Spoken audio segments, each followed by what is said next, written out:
오늘은 사순절 첫 번째 주일입니다. 사순절은 잘 아시는 것처럼 재해 수요일부터 시작해서 부활절 전까지 46일 동안의 기간을 말합니다.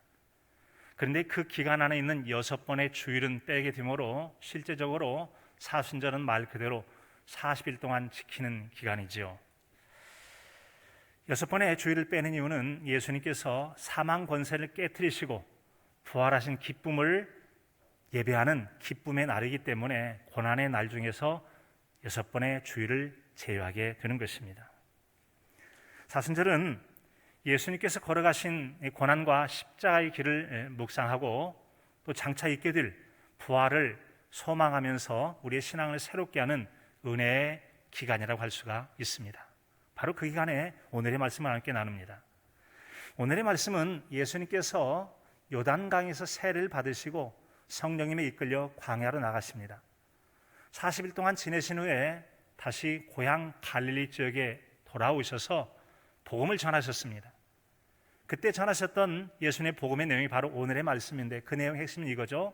첫째는 때가 찼고 하나님의 나라가 가까웠다라고 하는 겁니다. 그리고 다른 하나는 회개하고 복음을 믿으라라는 말씀이죠. 이 같은 예수님의 복음의 핵심, 이 내용을 바울 사도도 자신이 인생의 마지막 선교 여정이 될 수 있는 여정 중에 한 번 그 말씀을 전한 적이 있습니다. 바로 자신이 에베소를 지나서 나중에 밀레도 지역에 왔는데 다시 한번 에베소 교회에 있는 장로님들을 밀레도 좀 오시라고 그래서 만나서 전했던 말씀이 바로 사도행전 20장 21절의 말씀입니다. 이 말씀이에요. 유대인과 헬라인들에게 하나님께 대한 회개와 우리 주 예수 그리스도에 대한 믿음을 증언한 것이라. 아멘. 죄를 하나님께 고백하십시오. 그리고 우리 주 예수 그리스도를 믿음으로 믿으십시오라고 하는 회개와 믿음을 전하신 거죠. 회개하고 복음을 믿으라 하신 예수님 말씀과 똑같은 내용입니다. 이처럼 바울 사도가 그동안 하나님께 대한 회개와 주 예수 그리스도에 대한 복음을 증거하셨는데요. 바로 예수님은 인류의 구원을 위해 하나님의 계획하신 때가 찼다는 거죠. 때가 차고 하나님 나라가 가까웠다. 하나님께서 예수 그리스도를 통한 구원의 때가 가까웠음을 말씀합니다. 이처럼 곧 임하게 될 장래에 도래하게 될 하나님의 나라를 이제 마음에 두고 회개하고 복음을 믿을 것을 우리 주님께서 말씀하셨습니다. 이 같은 말씀 중에서 오늘은 바로 회개하라라고 하는 이 말씀에 초점을 맞춰서 함께 말씀을 나누려고 합니다. 자, 그러면 먼저 회개라는 것이 무엇입니까? 회개라고 하는 것, 이것은 죄나 잘못을 뉘우치고 마음을 고쳐 먹음이라고 표현되어 있습니다. 자신이 죄나 잘못이 있어요. 내가 잘못했구나. 이러지 말아야지 라고 해서 뉘우치고 마음을 고쳐 먹는다. 이것을 가리켜서 회개다라고 사전에 표현이 되어 있어요. 그러면 회개라면 여러분 어떤 일이 먼저 있어야 됩니까? 먼저 철저하게 후회하는 게 있어야 됩니다. 후회라는 것은 이전에 잘못을 역시 깨우치고 뉘우치는 것이다 라고 해서 회개와 비슷한 의미를 가지고 있음을 볼 수 있습니다. 자신의 잘못을 깨닫고 인정할 때 회개가 가능하게 됩니다. 만약에 어떤 사람이 자신이 잘못을 해놓고도 내가 무슨 잘못을 했는지 깨닫지 못한다면 후회할 수 없고 회개할 수가 없습니다. 또 어떤 사람은 자신이 어떤 죄를 지었는지 죄를 알긴 알았어요. 깨닫긴 깨달았는데 인정하지 않고 받아들이지 않고 그렇다면 그 사람도 역시 회개할 수가 없게 된다는 겁니다. 그래서 여러분 내가 어떤 잘못을 했다라고 하는 것과 내가 도대체 그때 왜 그랬는지 몰라 후회되는 절절한 마음이 있을 때 이 죄로부터 돌이키고 뉘우친 마음을 새롭게 행동의 변화로 이어갈 수가 있게 되는 거죠. 그럴 때 진정한 의미에서 참된 후회와 회개로 이어지는 은혜라고 볼 수가 있습니다. 만약에 그런 깨달음이 없다든지 아니면 마음에 진정 돌이킬 마음이 없다면 입으로는 회개를 흉내냈을지 모르지만 진심 어린 참된 회개라고 볼 수는 없다는 것입니다. 그렇다면 성경에서 말하는 회개란 무엇입니까? 회개를 말하고 있는 이제 헬라어라고 하는 이 말에 보면 메타노에오라는 말이 있는데 어떤 일에 대하여 후회하다라는 뜻을 가지고 있습니다. 신약 성경에서는 이 말씀을 사람이 마음을 바꾸어 윤리적으로나 종교적으로 그 행위의 변화를 일으키는 적극적인 그런 의미를 가진 것을 회개라고 말했어요. 윤리적으로 남들에게 부끄러운 일을 행했다든지 하나님 앞에 죄된 일을 행했다면 적극적으로 이거 잘못됐다, 바꿔야지 라고 하는 이런 후회와 바꿈이 회개의 의미를 담고 있다는 거죠. 또한 그런 의미에서 돌이키다라고 하는 뜻을 가진 히브리 말, 이제 이스라엘 말이죠. 슈브라고 하는 이 말도 역시 같은 회개의 의미. 회개라는 것은 잘못했을 때는 돌이켜서 바른 길로 갈 때 진정한 회개가 될 수 있다는 겁니다. 따라서 예수님이 선포하신 회개는 사람이 죄로부터 하나님께로 돌이키며 구체적인 변화를 일으키는 것을 회개라고 말하는 겁니다. 또한 자신의 죄를 뉘우치고 하나님께로 돌아오는 곳에서 한 걸음 더 나가서 진정으로 예수 그리스도를 구주로 믿는 믿음까지 나갔을 때 회개하고 복음을 믿으라라고 말씀하신 회개에 따른 참된 믿음이라고 말하시는 것이죠. 그런 회개하는 행위는 구원파에서 말하는 이류적인 그런 것과는 다릅니다.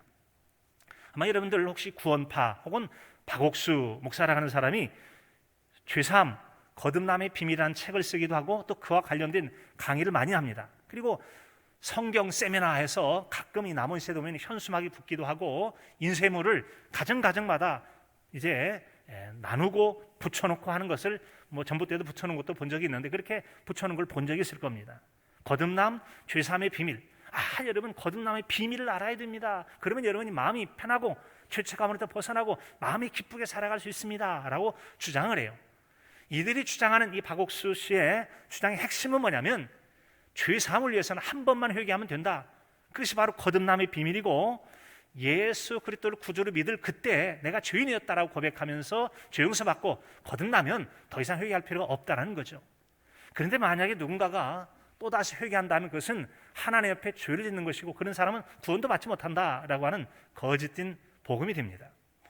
성경에서는 우리에게 한 번의 회개가 필요할 때와 계속적으로 반복되는 회개가 필요한 것에 대해서 들려주고 있습니다. 이를테면 예수님께서 인류의 죄를 위해서 십자가에 2번 달리실 필요가 없습니다. 그 죄를 대속하기 위해서는 한 번으로 족해요. 그런 것처럼 우리가 예수 그리스도를 모르던 성도가 저는 죄인입니다. 과거의 죄는 몰랐기 때문에 지었던 죄였습니다. 이 모든 죄에 대해서 예수님께서 제 죄를 위하여 십자가에 달려 죽으심을 믿음으로 옛 죄는 청산되고 이제 오직 예수 그리스도를 구주로 믿는 믿음 안에 살기를 원합니다라고 해서 믿음의 신앙 고백과 함께 거듭남의 은혜를 누리는 이것은 2번 반복할 필요가 없습니다. 사람이 2번, 3번 태어나는 게 아니라 태어나면 한 번으로 족해요. 그것이 바로 거듭남을 위한 한 번의 회개라고 하는 것입니다. 그러나 우리에게는 지속적으로 반복해서 회개해야 될 것이 있습니다. 구원파는 이것을 할 필요가 없다고 하고 그렇게 하면 죄가 되고 구원도 받지 못한다고 잘못 가르치는데 그건 거짓 교사요, 미혹하는 교사입니다. 그들은 한 번 회개했으면 됐기 때문에 또 죄를 지어도 회개할 필요가 없어. 죄책감이 없고 부도덕할 가능성이 많습니다. 자신에 대한 행동에 책임을 지지 않죠. 왜요? 옛날에 한번 회개했으니까. 여러분의 사랑스러운 자녀가 만약에 예전에 잘못해서 혼날 때 진정 어린 용서를 구한 적이 있다고 해보십시다. 참 잘했어요. 그런데 그 다음에도 계속적으로 반복적으로 죄를 져요. 그런데 뭐라고 하면 옛날에 잘못했다고 했잖아요. 옛날에 잘못했다고 했는데 뭘 또 회개하라고 그러냐면 여러분 어떻게 하시겠습니까? 그때는 그때고 지금은 지금이고 이건 잘못한 거니까 이거 회개하지 라고 말하지 않으시겠습니까? 성경이 말하는 회개라는 것이 바로 그런 것입니다. 그래서 성경에는 반복적 회개가 바로 우리의 신앙의 성장과 성숙, 즉 성화되어 가고 예수님까지 이르는 신앙 성장과 성숙을 위해서는 반드시 반복적인 회개가 필요하다고 말씀합니다. 그런 반복적 회개의 필요성을 우리에게 일깨워주는 여러 많은 구절이 있으나 그 중에 한 구절이 바로 요한계시록 2장 4절과 5절의 말씀인데요. 우리 한번 함께 읽어봤으면 좋겠습니다. 읽습니다. 그러나 너를 책망할 것이 있나니 너희 처음 사랑을 버렸느니라. 그러므로 어디서 떨어졌는지를 생각하고 회개하여 처음 행위를 가져라. 만일 그리하지 아니하고 회개하지 아니하면 내가 내게 가서 내 촛대를 그 자리에서 옮기리라. 아멘. 만약에 회개하지 않으면 촛대를 옮겨버릴 거야. 성경에서 말하는 촛대는 교회를 얘기합니다. 만약에 회개하지 않는다면 교회를 옮겨버리겠다. 하나님의 성령이 떠나시고 하나님께 버려진 교회가 되고 마니까 사람 천지가 되죠. 사람은 모이나 하나님의 역사가 없는 교회가 될 수도 있다는 겁니다. 그렇다면 여러분, 이같이 회개하라고 말한 에베소 교회는 어떤 교회였느냐? 예수 그리스도를 믿고 구원받은 성도요, 칭찬받을 게 참으로 많은 성도들의 신앙 공동체였습니다. 그 교회를 향해서 회개하라 라고 말했거든요. 회개하라. 그렇다면 구원파에서 말하는 거듭날 때 한 번 필요한 회개로 끝났다라고 말하는 것은 거짓된 주장이라는 것이 금방 증명이 되고 만 것입니다. 이미 여러분 구원받은 성도를 할지라도 처음 사랑을 버렸다, 즉 성령의 감화와 사랑의 회복을 하지 않으면 안 된다라고 말씀하시므로 우리에게 회개하라고 말씀하신 이것은 절대로 필요해서 한 번만이 아니라 내가 스스로 지은 죄에 대해서 회개한다는 자범죄라고 하는데요, 내가 스스로 지었다 자범죄라고 해요. 이런 죄는 끊임없이 아이가 잘못할 때마다 용서를 구해야 되는 것처럼 우리도 또한 하나님 앞에 잘못한 죄는 용서를 구해야 합니다. 그것이 바로 주님이 말씀하신 회개라고 하는 것입니다. 17세기 영국의 청교도 신학자였던 목회자였던 존 버년이라는 사람의 철로 역정 이야기를 잘 알고 계실 것입니다. 이 철로 역정에서 한 사람이 자신의 죄를 회개하고 예수 그리스도를 믿고 영원한 천국에 들어가는 그 과정, 이 여정을 설명한 내용이 바로 이 철로 역정이라는 소설이죠. 그래서 이 주인공인 크리스찬 혹은 기독도라고 돼 있는 이 번역된 그 사람이 어느 날 성경을 읽다가 자신이 죄가 있다는 걸 발견하게 됩니다. 오, 내가 죄가 있네, 내가 이런 죄를 졌구나. 자기 죄를 발견하고 난 다음에 두렵고 또 떨면서 어찌할지 몰라서 내가 어찌해야 하는가 라고 정말 애통해하면서 어찌할 줄 몰라 그런 시간을 보내고 있습니다. 바로 그럴 때 복음 전도자라고 하는 사람을 만나게 되어서 인도를 받게 되죠. 좁은 문으로 들어가십시오. 좁은 문으로 들어가라. 우리 지난주에 말씀드린 것처럼 좁은 문, 예수 그리스도를 따라가는 좁은 문을 들어가라고 말씀을 듣게 됩니다. 그래서 그는 전도자의 가르침을 따라서 좁은 문으로 들어가게 되고 마침내 갈보리 언덕, 십자가 서 있는 갈보리 언덕에서 자기 등에 있는 죄짐이 굴러 떨어지는 걸 발견하게 되죠. 죄 용서를 경험하게 됩니다. 그래서 무거운 짐으로부터 벗어나게 되는 거죠. 그리고 그는 영원한 천국을 향한 신앙순례의 길을 계속 떠나게 됩니다. 우리도 이와 같이 기독교의 모습처럼 우리에게 있어서는 회개하라, 복음을 믿어라 했던 회개와 이 복음이라고 하는 것이 우리 인간 존재와 또한 죄의 문제를 해결하는 유일한 방법이요 수단이라는 것을 알게 됩니다. 따라서 우리는 이 죄의 문제를 알고 이 죄에 대해서는 우리는 반복적인 회개를 통해서 같은 걸 반복하라는 것이 아니라 새로운 죄를 끊임없이 회개함을 통해서 죄를 벗어날 수 있는 은혜의 길로 들어설 수 있게 됩니다. 이것을 바로 존 버년은 천리 역정을 통해서 가르쳐주고 있어요. 자, 여러분, 그렇다면 왜 우리는 죄를 회개하는 것입니까? 우리가 회개해야 될 이유는 모든 사람이 다 죄를 범했기 때문입니다. 모든 사람이란 바로 우리도 포함되겠죠. 이 같은 모든 사람이 죄를 범한 다음에 결정적으로 이제 우리에게 좋지 않은 것은 바로 하나님의 영광에 이를 수 없다고 하는 것이죠. 그 내용이 바로 로마서 3장 23절의 말씀입니다. 이런 말씀이에요. 함께 읽을까요? 모든 사람이 죄를 범하였음에 하나님의 영광에 이르지 못하더니. 아멘. 하나님의 영광스러움에 참여하도록 창조되어 있고 하나님과 교제할 수 있도록 지어진 존재가 죄 때문에 하나님의 영광에 이르지 못한다는 거죠. 다시 말씀드리면 회개함을 통해 죄의 문제를 해결하게 되어지면 우리 모두는 하나님의 영광스러운 자리에 다시 참여할 수 있다고 하는 거죠. 그를 위해서 우리는 회개해야만 하는 것입니다. 또한 우리가 죄를 회개하지 않으면 그 죄의 값으로 사망에 이르고 심판에 이르게 되는 것입니다. 그 심판의 결과로 영원한 죽음인 사망, 성경에서 말하는 둘째 사망의 못, 불못에 들어가는 영원한 지옥에 들어가게 된다는 것이죠. 그 내용을 바로 로마서 6장 23절은 죄의 삭은 사망이라고 그랬어요. 죄 지은 값이 뭐냐? 사망이 주어진다는 겁니다. 이처럼 죄는 형벌이 따릅니다. 죄의 문제는 사망을 부르죠. 그래서 죄를 해결해야만 합니다. 사람 사이에 죄가 있을지라도 죄가 있으면 여러 가지 관계도 어렵고 힘들죠. 혹이 사람 사이에 남아있다 할지라도 하나님과의 관계에서 죄의 문제가 남아있다면 죄 해결되지 않은 문제는 반드시 나중에 문제가 되어집니다. 문제가 되어져요.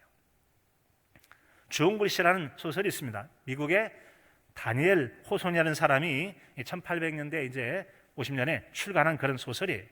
이 내용은 애정 없이 이 결혼한 사람의 관계 속에서 나중에 한 여인이 이제 불륜하는 이런 내용을 담고 있고, 그 불륜 때문에 정죄를 당하는 그런 내용을 담고 있습니다. 1600년대 말, 17세기라고 하죠. 17세기 말에 여주인공 헤스터 프린이라고 하는 사람이 영국 가난한 집안에 태어났습니다. 아버지가 돈 많고 이제 나이가 많은 의사와 결혼하도록 했어요. 하다 보니까 아버지의 강요에서 결혼했던 헤스터라는 사람은 애정 없는 부부 생활을 이어가게 됩니다. 그러다가 이 부부가 함께 미국으로 이주를 결정하게 되죠. 그래서 먼저 이 여주인공이 이제 보스턴이라는 지역에 떠나게 됩니다.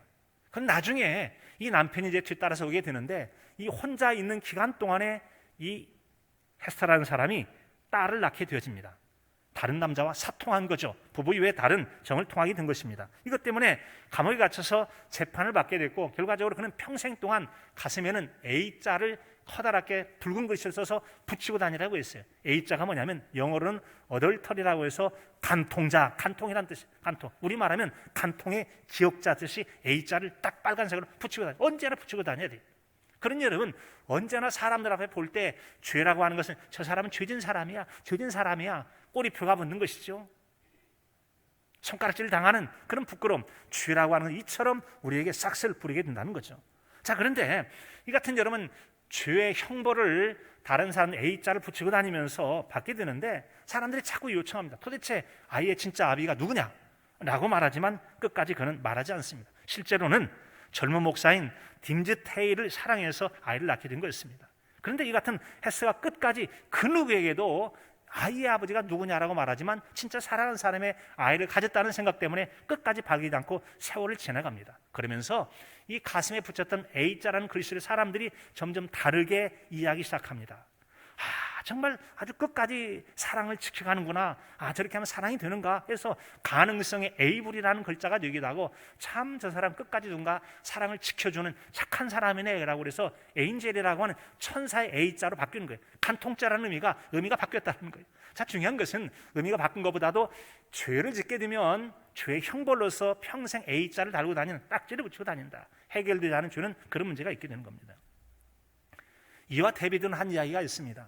한 목사가 젊은 과부의 집에 자주 출입을 하게 됐습니다. 어느 날 두 성도가 그 사실을 알게 되고 사람들의 소문을 퍼뜨립니다.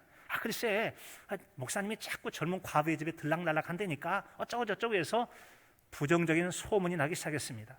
그런 즈음에 얼마 지나지 않아서 이 젊은 과부가 죽게 되었어요. 사실은 너무 아팠기 때문에 자주 신방을 해서 위로하고 격려를 했는데, 사람들은 자주 들락거리는 것이 분명히 뭔가 사적인 목적을 가지고 그랬을 것이다 라고 추정을 했던 거죠. 그런데 사실은 그렇지 않다는 것을 알게 됐어요. 그래서 소문을 냈던 두 성도가 이제 그 목사님에게 찾아오게 됐습니다. 여차해서 우리가 거짓 풍문을 냈다고 용서를 해달라고 그랬더니 목사님이 아무 얘기도 않고 주머니 2개를 가지고 각 한 사람씩 나눠줬습니다. 그리고는 바람이 부는 언덕에 올라가서 이 씨앗을 뿌리고 오라고 얘기했습니다. 그리고 오라고 그랬어요. 다시 왔어요. 그랬더니 목사님이 얘기하는 거예요. 이번에는 바람에 날려간 씨앗을 주머니에 다 담아가지고 오라고. 그랬더니 아니 목사님, 그걸 어떻게 담아오란 말이, 바람이 다 날아가 버렸는데. 바로 그거라고. 내가 당신의 용서를 구하는 거, 용서해 주는 건 아무것도 아니에요. 금방 용서할 수 있어요. 용서는 했습니다. 그러나 문제는 당신이 바람에 날린 씨앗처럼 여기저기 사람에게 퍼뜨렸던 그 거짓말이라고 하는 것은 오랜 세월 동안에 이 사람의 입에서 저 사람의 입으로, 또 사람의 입에서 저 사람의, 그리고 기억에 남아서 나에 대해서 계속 부정적인 생각을 할 때는 이 문제를 어떻게 하겠냐는 거죠. 여러분, 그래서 이 거짓말이라고 하는 죄악이 얼마나 큰지를 생각해 보게 됩니다. 때로는 사람이 폭행도 나쁘죠. 그래서 혹시 폭행을 해가지고 뭐 찢어지기도 하고 부러질 수도 있어요. 그런데 이게 잘 나으면, 여러분 후유증 없이 잘 나오면 괜찮을 수 있습니다. 하지만 이 거짓말이라는 오랜 세월 동안에 그 사람에 대한 인간관계나 인격성이나 모든 인간관계를 무너뜨리게 하는 얼마나 큰 죄악인지, 평생토록 그 죄의 영향력이 없을 때까지 계속 회개해야 돼요. 거짓말이 그렇게 나쁘고 거짓말이 얼마나 큰 죄악인지를 우리는 생각할 필요가 있는 것이죠. 그뿐 아니라 우리가 죄를 가지고 있을 때 그 죄 때문에 하나님과 우리 사이가 갈라지게 돼요. 사이가 갈라지면 기도가 상달되지 않고 응답을 받지 못합니다. 바로 이사야서 59장 1절로 3절까지 말씀, 잘한 내용이 좀 한번 같이 읽어봅니다. 여호와의 손이 짧아 구원하지 못하심도 아니요, 귀가 둔하여 듣지 못하심도 아니라, 오직 너희 죄악이 너희와 너희 하나님 사이를 갈라 놓았고 너희 죄가 그의 얼굴을 가리어 너희에게서 듣지 않으시게 함이니라.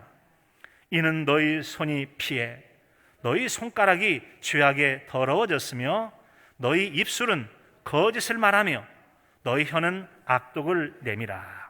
여러분, 이처럼 이 죄라고 하는 건 하나님과 우리 사이를 갈라놓게 만들고 기도가 상달되지도 응답받지도 못하게 하는 얼마나 큰 장애물인지요.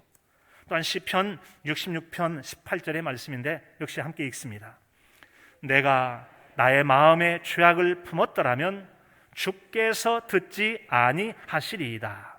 네, 내 마음에 죄악을 품고 있다면 이게 죄악이 상달되지도 않고 하나님이 듣지도 않으신다. 그러면 응답도 받지 못하는 거죠. 때로는 우리의 기도가 응답받지 못하는 이유 중에 하나는 내가 혹시 내 마음에 죄악을 품고 있기 때문은 아닌지를 생각해 봐야 할 것입니다. 그래서 우리가 죄를 해결하고 하나님과 친밀하며 풍성한 삶을 살려면 반드시 회개를 통해서 죄를 해결해야만 합니다. 사람 사이도 껄끄러워진 것, 친밀해지려면 껄끄럽게 하는 그런 문제들을 해결해야 되죠. 하나님과 우리 사이도 마찬가지입니다. 그래서 먼저 죄의 문제를 해결해야 하나님과 우리 사이에 껄끄럽게 하고 장애물이 되어지는 이 죄의 문제가 해결될 때 비로소 하나님과 친밀해지고 장애물 없는 온전한 건강한 교제를 이룰 수 있게 되는 것입니다. 그러나 우리가 죄가 없다고 만약에 말한다면 나 죄가 없는데요, 내가 뭔 죄를 졌다고? 그렇다면 아니요, 다시 한번 돌아보십시오. 성경은 말씀합니다. 만약에 내가 죄가 없다고 말하는 사람이 있다면 자기 스스로를 속이는 것이다. 또 하나는 하나님을 거짓말장애로 말하는 것이다 라고 말씀해 줘요. 요한일서 1장 8절과 10절의 말씀인데 이어서 읽도록 하겠습니다. 만일 우리가 죄가 없다고 말하면 스스로 속이고 또 진리가 우리 속에 있지 아니할 것이요 만일 우리가 범죄하지 아니하였다 하면 하나님을 거짓말하는 이로 만드는 것이니 또한 우리 속에 하나님 말씀이 없으면 그런 거짓말할 수 있다는 거죠. 따라서 내가 만약에 나는 죄가 없는데 라고 말하면 여러분 자신도 속이고 진리도 없고 하나님을 거짓말장애로 만드는 또 하나의 죄를 덧붙이는 게 내가 죄가 없다고 하는 것이죠. 오래 참으시며 회개하기를 원하시는 우리 주님의 사랑과 십자가의 죽음이 헛되지 않도록 하려면 자신의 죄악을 철저히 회개해야만 할 것입니다. 우리가 예수님 믿고 따르려면 우리 죄를 없이 하려고 행하셨던 예수님의 희생을 깊이 묵상해야 됩니다. 마가복음 10장 45절의 말씀입니다. 함께 읽겠습니다. 인자가 온 것은 섬김을 받으려 함이 아니라 도리어 섬기려 하고 자기 목숨을 많은 사람의 대속물로 주려 함이라. 많은 사람의 죄를 용서받기 위한 희생제물로 죽으시려고 오셨다는 거죠. 따라서 우리가 만약에 죄를 소홀히 여기고 회개하지 않는다면 우리 주님의 죽으심을 헛되게 만든다는 것입니다. 또한 그분의 사랑을 우리가 깊이 생각해야 됩니다. 베드로후서 3장 8절로 9절의 말씀입니다. 함께 읽습니다. 사랑하는 자들아, 주께는 하루가 1000년 같고 1000년이 하루 같다는 이 한 가지를 잊지 말라. 주의 약속은 어떤 이들이 더디다고 생각하는 것 같이 더딘 것이 아니라 오직 주께서는 너희를 대하여 오래 참으사 아무도 멸망하지 아니하고 다 회개하기에 이르기를 원하시느니라. 아멘. 여러분, 그렇습니다. 우리 모두에게 회개하기를 원하신다라고 했습니다. 지금 우리는 개인적인 양심과 신앙의 문제에 있어서 어떤 회개할 거리가 있는지를 생각해 봐야 할 것입니다. 성령으로 아니하고는 예수 그리스도를 주라 시인할 수 없다고 그랬습니다. 성령님이 역사하지 아니하시고서는 우리 내면에 있는 참된 회개를 할 수가 없을 것입니다. 자신의 문제를 알고 또한 이 문제에 대해서 통렬하게 회개하고 돌이킬 마음이 있을 때 성령의 도우심을 따라서 우리가 죄를 회개하고 진정한 자유와 하나님과 막힘없는 거룩하고 영적인 소통을 하게 될 것입니다. 자, 여러분, 그렇다면 이와 같은 여러분 회개 후에 따른 은혜는 무엇이겠습니까? 우리가 자신의 죄를 고백하고 회개하게 되면 모든 죄에서부터 용서를 받을 뿐만 아니라 우리가 깨끗하게 될 수 있다는 것입니다. 회개가 이렇게 소중한 거예요. 요한일서 1장 9절의 말씀입니다. 한 목소리로 읽겠습니다. 만일 우리가 우리 죄를 자백하면 그는 미쁘시고 의로우사 우리 죄를 사하시며 우리를 모든 불의에서 깨끗하게 하실 것이요. 아멘. 회개할 때 용서를 받을 수 있다는 겁니다. 회개할 때 죄로 더럽혀진 주홍같이 붉은 죄라도 깨끗하게 흰눈처럼 씻김을 받을 수 있다는 거죠. 회개의 유익이 바로 깨끗하게 씻김 받고 죄로부터 벗어날 수 있다는 것입니다. 이처럼 우리가 회개할 때 죄의 심판에서 벗어날 수가 있게 됩니다. 여러분, 요즘 학교 폭력 사태로 인한 뉴스를 여러 번 접해봤을 것입니다. 체육계나 연예계를 비롯한 여러 사회 분야에 있어서 학생 시절 때 이런저런 일로 폭력을 행했다라고 하는 이 문제가 사회적 문제가 되고 있습니다. 이 문제가 되는 이유가 뭐죠? 과거에 살다 보면 갈등도 있고 다툼도 있고 싸움도 있을 수 있습니다. 문제는 과거의 그 폭행의 문제를 그 당시에 해결하지 않고 그냥 넘어갔기 때문에 시간이 지났지만 그것이 오늘 이 시대에 와서 문제로 대두가 된 거 아니겠습니까? 여러분, 그렇습니다. 만약에 그 당시에 그 문제를 해결했더라면 그 문제 때문에 지금 고통당하지 않을 거예요. 그때도 해결했거든요. 그 해결된 사람도 그것을 문제 삼지는 않을 것입니다. 그런데 그때 힘 좀 있다고, 영향력 좀 있다고, 뭘 좀 할 수 있다고 행세를 해가면서 누군가를 괴롭히고 힘들게 했고, 그리고 그렇게 해도 되는 것처럼 그때를 흘려보냈기 때문에 세월이 지난 다음에도 그때 당했던 사람의 마음의 상처와 고통과 뒤틀려버린 인생을 생각할 때 참아내기가 힘든 거죠. 때린 사람은 잊어도 맞은 사람은 잊지가 않죠. 공격하고 남을 괴롭힌 사람은 잊어버릴지 모르지만 그 피해를 당한 사람은 쉽게 잊지를 못하고 남아있게 되는 것이죠. 이게 바로 문제가 된 겁니다. 여러분, 그래서 어떤 한 사람은 여자 배구 형제들인데 국가대표 선수예요. 국가대표 선수 자격 박탈, 게임 정지가 됐습니다. 게임을 해야 높은 연금의 월급도 받게 되는데 운동을 하지 못하니까 월급도 중단됐습니다. 앞으로 좋은 실력 가지고 국가대표도 하고 그 유능한 실력으로 앞으로 지도자가 돼서 코치도 되고 감독도 될 수 있는 길도 막아버렸습니다. 여러분, 과거의 문제 해결이 안 되다 보니까 국가대표 박탈, 월급 받는 연봉, 경기도 못 나가고 박탈, 미래 지도자 자격도 박탈.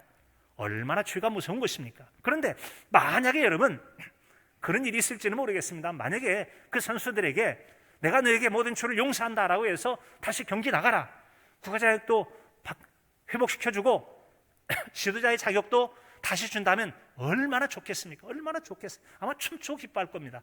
여러분, 용서라는 것이 이렇게 좋은 거예요. 따라서 하나님께서 우리에게 회개를 준 것은, 회개는 하나님의 엄청난 선물임을 꼭 기억하시고 회개 은혜를 풍성히 누리실 수 있기를 진심으로 축복합니다. 회개는 이렇게 복된 것입니다. 그래서 여러분, 과거의 잘못이 해결되지 않고 남으면 나중에 이 문제 때문에 심판당할 수 있음을 생각하고 벗어나야 된다는 거죠. 죄의 해결을 통해서 놀랍게 용서받았던 니느웨 성 이야기를 우리가 너무나 잘 알고 있어요. 요나가 그냥 불평해가면서 마지못해 가서 위쳐서 40일에 이 성이 망한다라고 했을 때 임금으로부터 시작해서 짐승까지 밥을 다 굶어 모두가 굶고, 임금도 여러분 옷을, 왕복을 벗고 굵은 삼배 옷을 입고 죄를 뒤집어 쓰고 회개했을 때 하나님 그 성읍을 용서해 주신 것입니다. 회개할 때 용서를 받게 될 수 있다는 점입니다.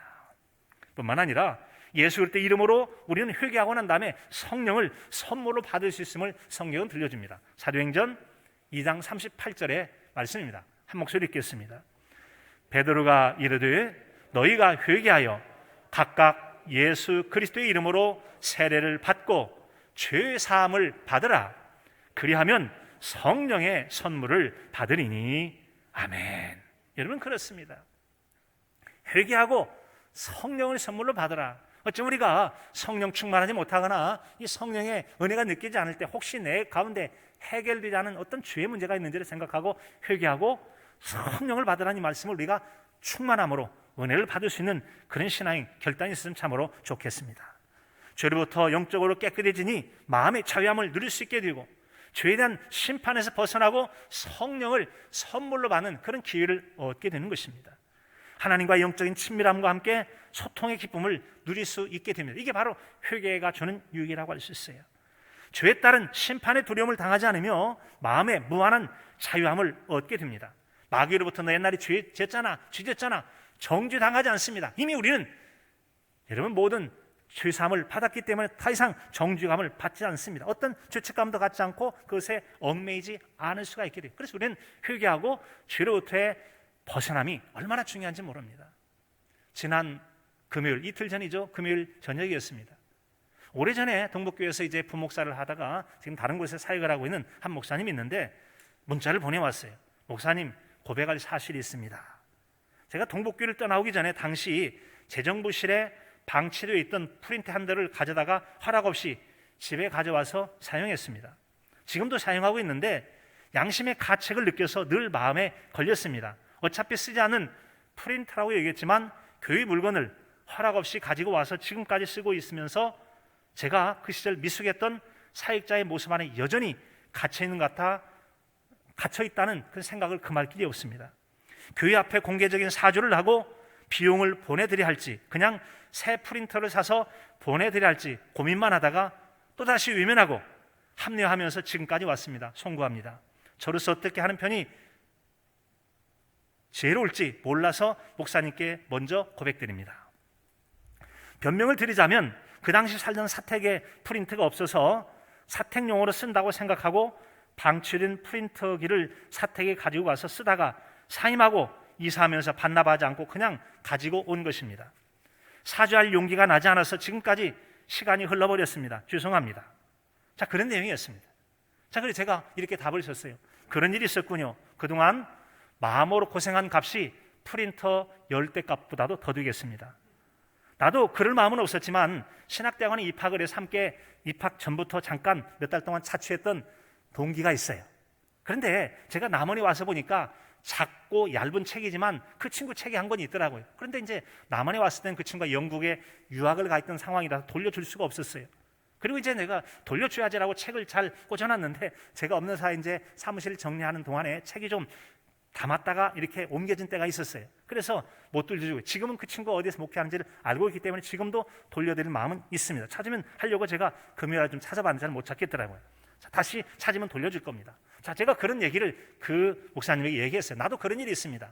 하지만 그 책이 현재 그 친구에게 어떤 의미나 가치를 가질지는 잘 모르겠습니다. 그 친구가 돌려줘도 이제 뭐 별 필요 없습니다. 그럴지도 모르겠다는 거죠. 하여튼 상황은 다르긴 해도 어쩌면 목사님의 그 문제는 제가 이해하고 넘어가는 것이 좋지 않을까 싶기도 합니다.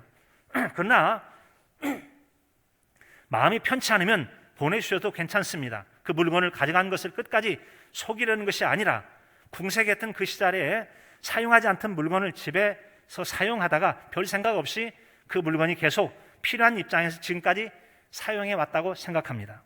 그러는 중에 공식적인 허락 없이 가져온 것에 대한 부담이 꽤나 세월이 흐른 지금까지도 마음속에 남아 가책을 느끼게 하는 것은 목사님의 양심이 아직 살아있다는 증거이고 또 그것을 고백할 수 있다고 하는 것은 목사님이 대단한 용기를 가졌다고 생각합니다.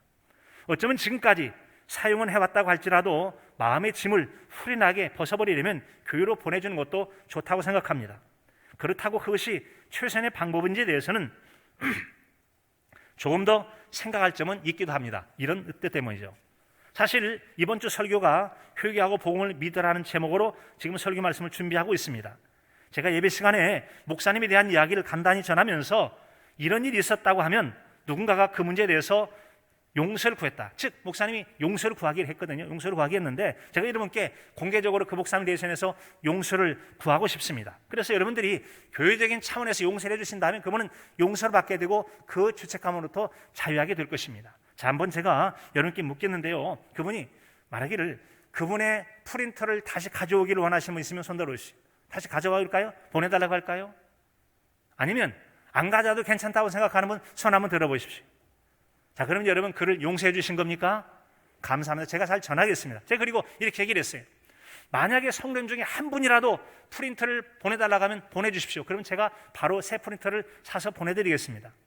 만약에 모든 분들이 여러분을 용서한다면 제가 용서를 목사님에게 전하겠습니다. 그리고 그 프린터를 쓰십시오.